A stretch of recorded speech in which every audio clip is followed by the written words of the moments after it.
Nicolás Zapata, Ronald Amortel, David Santiago Perilla. Hoy somos del sexto semestre de Medicina Veterinaria y Zootecnia de la Institución Universitaria Visión de las Américas. Hoy vamos a hablar sobre la comparación de rendimiento y diagnóstico de diferentes pruebas serológicas para la detección de anticuerpos contra el SARS-CoV-2 en gatos y perros. Bueno, a continuación pues vamos a hablar sobre, voy a nombrar los autores, en cuanto al artículo está Gabriel Errati, David Lely, Ana Moreno, está Angélica Stranieri y mi compañero Ronald Gallegos. Está Tiziana Trogu, Alessa Giordano, Andrea Grassi, Camila Luzago, Nicola De Caro, Saverio Paltrinieri y Estefanía Lausi. Y esta revisión de este artículo se hace para la asignatura de ayudas diagnósticas y patología clínica.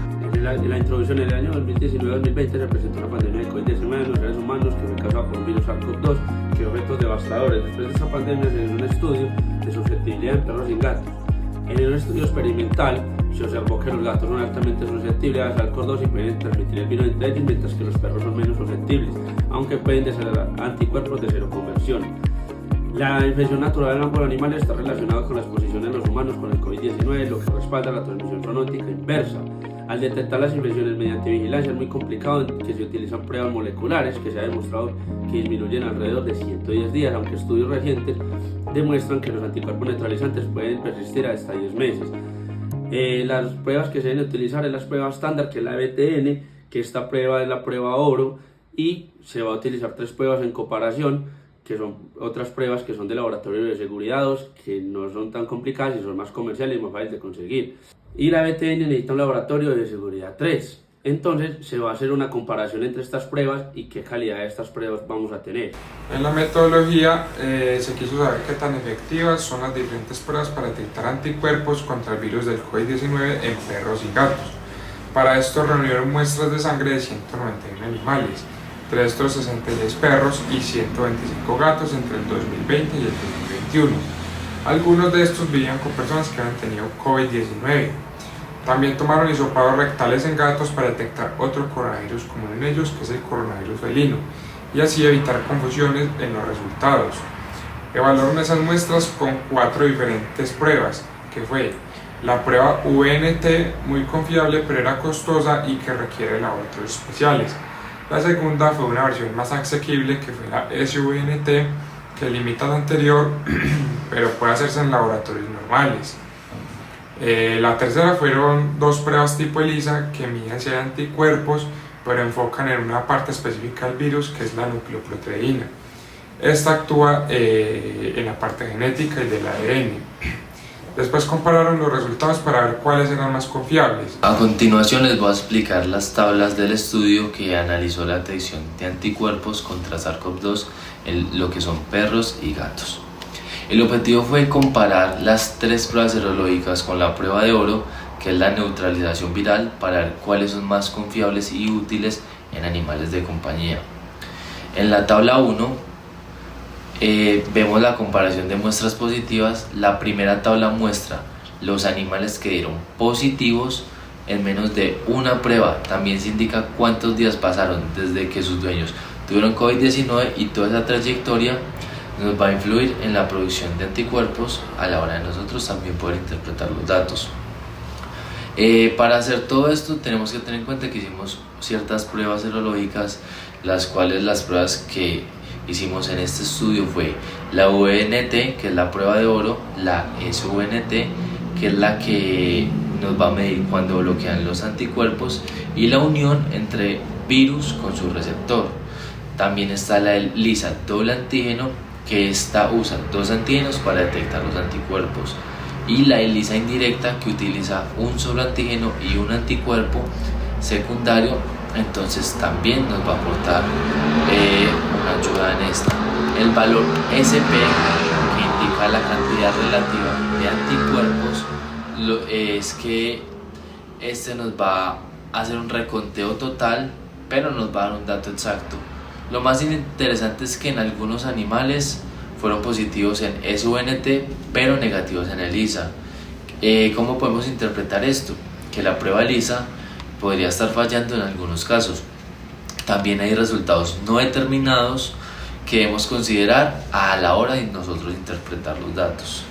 En la tabla 2 vamos a ver el rendimiento de las pruebas.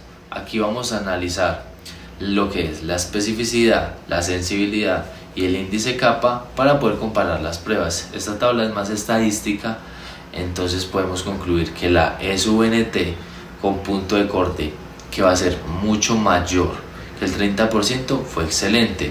El sensibilidad y especificidad dio el 100% y kappa nos dio un índice del 1.0.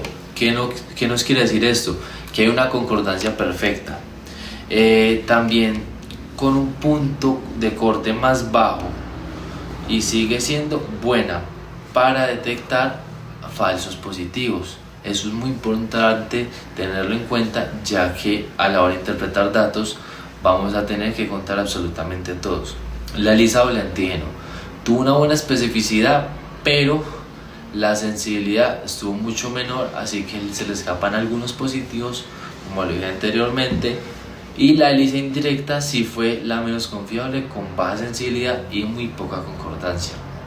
En la tabla 3, entre pruebas y UNT, esta tabla usa el índice kappa para ver cuántos coinciden en los resultados de cada prueba con la prueba de oro. La SUNST mostró una mejor concordancia con kappa de hasta 0.92.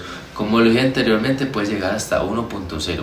La ELISA doble antígeno tuvo una concordancia aceptable, no fue la mejor, pero tiene coherencia.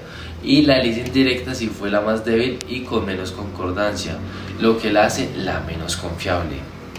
En pocas palabras, para yo explicarles y adjuntarles todo esto, la SVNT con un punto de corte mayor al 30% fue la prueba más confiable del estudio, y las pruebas ELISA, aunque son de las más accesibles, tienen ciertas limitaciones, sobre todo la ELISA indirecta, que mostró muchos falsos negativos, y esto nos va a alterar la hora de leer los resultados. Entonces hay que tener eso muy en cuenta. Este tipo de estudio es muy útil para la vigilancia en animales dentro del enfoque de una salud que reconoce la conexión entre la salud humana, animal y ambiental. ¿Cómo podemos concluir esto? Que personalmente la metodología de este estudio me parece que fue la adecuada para cumplir su objetivo, ya que comparó diferentes pruebas, como se las nombré anteriormente, pruebas serológicas, usando un valor estándar de oro confiable, el cual fue VNT, y aplicó buenos indicadores como fue sensibilidad, especificidad y concordancia. Además, considero que el tiempo de exposición fue óptimo, lo cual es relevante en la respuesta inmune. Sin embargo, como todo, también tuvo limitaciones como la falta de detalles sobre el tamaño de la muestra, la selección de la muestra, que me parece que eso es muy importante a la hora de hacer el estudio. También hubo algo muy interesante, que fue la ausencia de un grupo de control negativo. A pesar de eso, los resultados pues fueron óptimos y son útiles, y nos van a aportar información valiosa para mejorar la vigilancia serológica en animales de compañía frente al SARS-CoV-2. Bueno, en la discusión se puede observar, como se observó anteriormente, se tiene que utilizar pruebas de alta sensibilidad, las cuales le van a dar una valencia epidemiológica al estudio, al artículo, y pues lo que se estudia en este artículo principalmente son anticuerpos neutralizantes, su sensibilidad y su especificidad. Para estudiar la respuesta inmune al SARS-CoV-2 en los animales se utilizaron métodos más accesibles, como que sean de laboratorio de seguridad 2, porque el ensayo de BTN, aunque es muy preciso, es muy difícil de implementar. Se estudió que los anticuerpos neutralizantes de mascotas pueden durar más de 8 meses tras la exposición con sus dueños infectados de COVID-19. La prueba de SBTN fue la más confiable y tuvo más correlación y sin dar falsos positivos. En cambio, la ELISA, basados en el antígeno N, fueron menos sensibles, posiblemente por menor duración de los anticuerpos o porque haya persistencia de antinucleocápsides. Además, que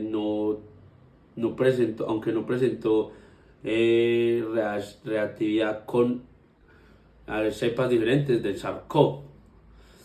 Pues este estudio principalmente La importancia de hacerlos, poder observar qué pruebas son confiables para el tipo de estudio a comparación de del BTN, que es casi inaccesible, y se observó que hay pruebas que sí dan confiabilidad y no son tan complicadas de hacerla. No necesitamos tantos requisitos y laboratorios de bioseguridad 3 para tener buenos resultados de las pruebas. En conclusión, las pruebas SUNT fue la más confiable, con excelente capacidad para detectar anticuerpos y además no requiere laboratorios especializados.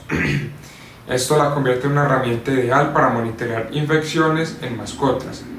La prueba LISA, aunque fue más fácil de aplicar, fallaron en detectar muchos casos positivos y generaron falsos negativos, sobre todo cuando los animales tenían niveles bajos de anticuerpos, pues estos fallaban. Los investigadores resaltaban que es clave también elegir qué prueba usar, porque esta pues, puede generar un resultado incorrecto y podría llegar a conclusiones equivocadas. También pues, se pudo concluir que los anticuerpos neutralizantes en perros y gatos pueden durar varios meses, incluso hasta 10 meses después de haber estado en contacto con personas con COVID-19.